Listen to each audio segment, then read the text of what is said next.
To become an intellect person or intellectual person, you must learn how to humble yourself and how that you always professing your faith to people, and not only professing your faith to people but professing your own faith within yourself, and how that God works within your heart, not in your mind, but how God works in your hearts.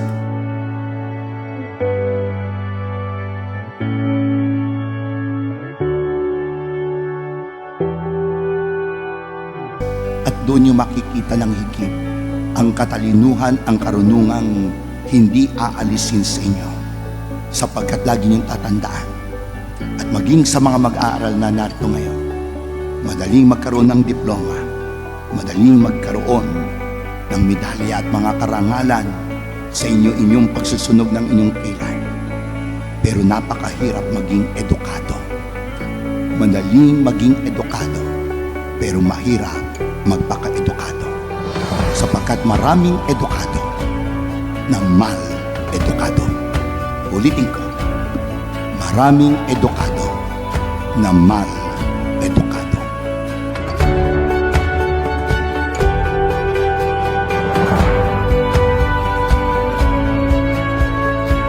Sana kahit naghahanap tayo kabihasa sa iba't ibang larangan sa daigdig na ito, maalaala natin lagi si Santo Tomas de Aquino. Ang lahat ng gawa ko yun walang saysay kung wala ang Diyos sa aking buhay. Mainam pa ang lahat ng ito ay tutukin sa sunugan kaysa maging dahilan para mayroong isang kaluluwa mapawalay sa pag-ibig at pagmamahal ng Diyos.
Kaya mga kapatid, sa pagdiriwang natin ngayon ng Triduo para kay Santo Tomas de Aquino at sa mahal na Birheng Maria sa Patsyo, ang dalawang banal na ito ay buong buhay na umasa sa pangako ng Diyos.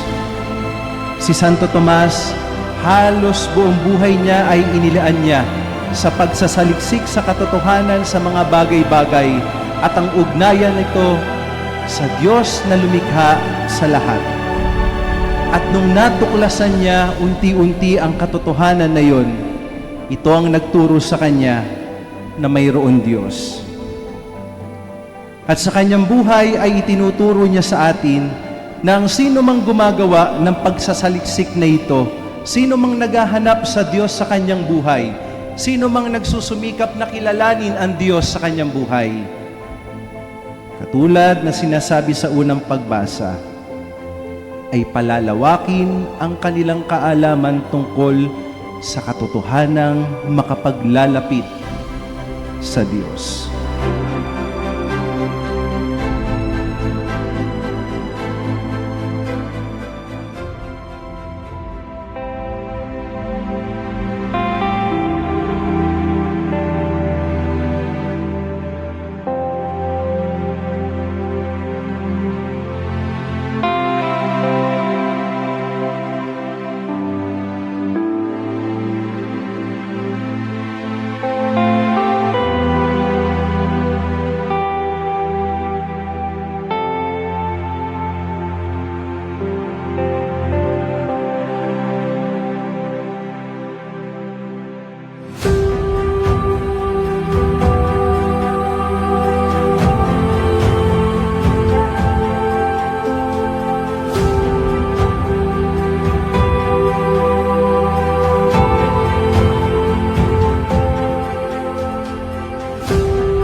dalawang ito, St. Augustine, St. Thomas Aquinas, napakayamang pamilya ng St. Thomas Aquinas.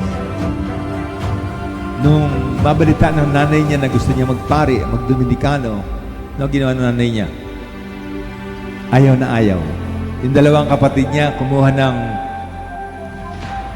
masamang babae, yung babaeng nagbebenta ng aliw, mga babaeng bayaran, nilagay sa kwarto niya.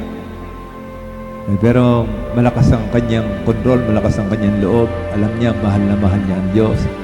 Itinaboy niya yung babae. Ganon siya kagaling. Basta sa laman, ayoko. Sa Diyos, ako. Ganon sana. Siyempre, maganda yung kanyang sinabi, non nisi te domino. Nothing but you, Lord. Sana ganun din tayo. Kumusta kaya tayo?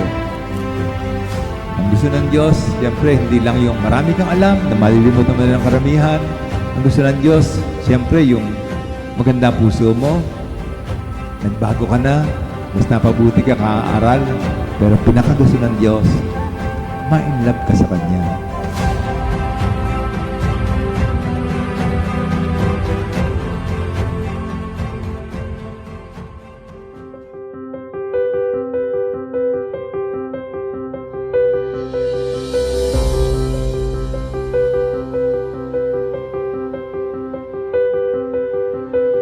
Ang magiging modelo po natin ngayon ay walang iba kundi si Santo Tomas. Dahil ang pag-aaral ay kanyang naging buhay. Uulitin ko po, ang kanyang pag-aaral ay naging kanyang buhay.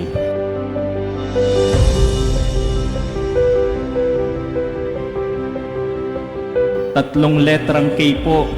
Hopefully po, matutunan natin kay Santo Tomas at maisabuhay po natin sa ating mga buhay. Unang letrang K, kaalaman. Pwedeng pakiulit po? Parang mahina po. Ulit po, kaalaman. Knowledge. Napakahalaga po ng kaalaman. Kaya nga po, ginagamit natin ito po para kilalanin natin ang Diyos.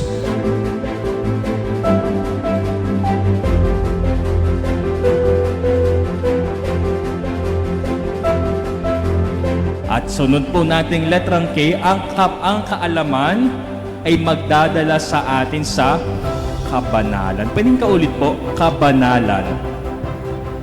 Ito po yung challenge po sa atin. Hindi po natitigil po sa pagkilala sa Diyos, sa ating kaalaman. Kailangan po'y maisa sa buhay po natin yun. Makikita po sa ating kabanalan. Kaya nga po, paalala sa atin, we become who we desire to know. I repeat po, we become who we desire to know.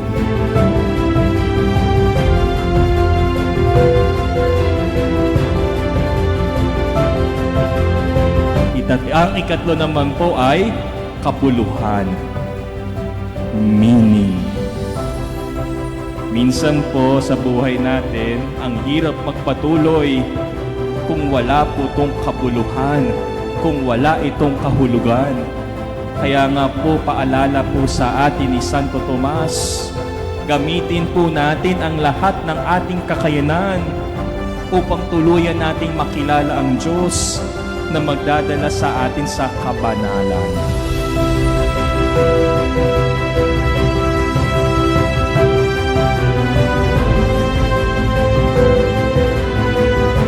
Tatlong letrang K po natin ngayong araw po. Ano po iyon?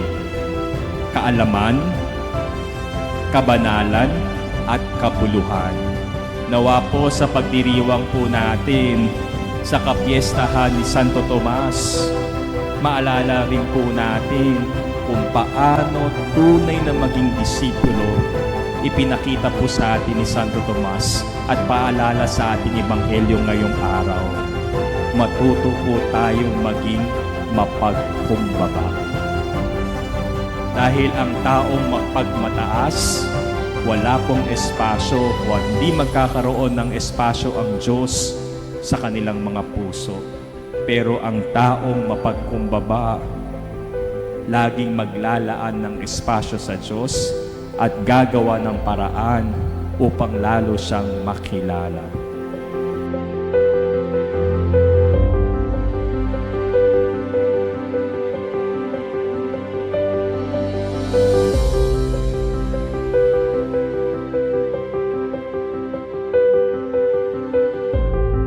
Sa maligayang kapiestahan ni Santo Tomas, nawa tulad ni Santo Tomas ay masabi rin natin sa Kanya, walang iba kundi Ikaw, Panginoon. Nawa ang Diyos ang laging nasa ating puso at nawa ang pagmamahal na ipinagkaloob niya sa atin ay mabahagi rin natin sa ating kapwa. Muli, isang maligayang kapiestahan.